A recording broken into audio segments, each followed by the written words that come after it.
So here's a few things that we can do with our video backgrounds, to keep our creative wheels nice and greased. First, we'll key out the green and leave just a solid black background.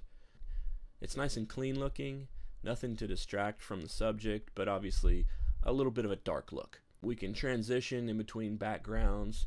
Here we have just a gray, and you can see what kind of tone that sets. It's a little brighter, still a little bit of an overcast look to me. This might be a good starting place for the video we talked about yesterday for our RFL guy. It can start out just a little bit gray, and as the mood of the video turns, it can get a little bit brighter. Obviously not quite as dramatic as what we have here, but you can get a good feel for the effect that it has. As everything gets less gray and more white, the whole feel of the video, just feels brighter because it looks brighter. Here's another effect we can use, this gradient look, and we can set the colors however we want. It started with this blue color, but I wanted to stay on the gray tone, so I put in a piece of this gray to white gradient, but it's all adjustable right in the software.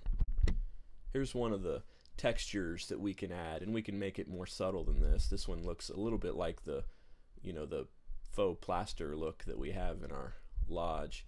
You can change the color of it and do a lot of that kind of stuff. It just makes more layers of texture and makes things a little more interesting.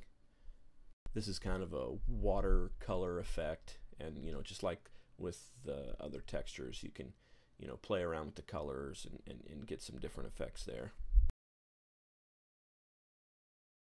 Here's just a brick wall. Kind of looks like you're dealing with a very particular type of subject matter.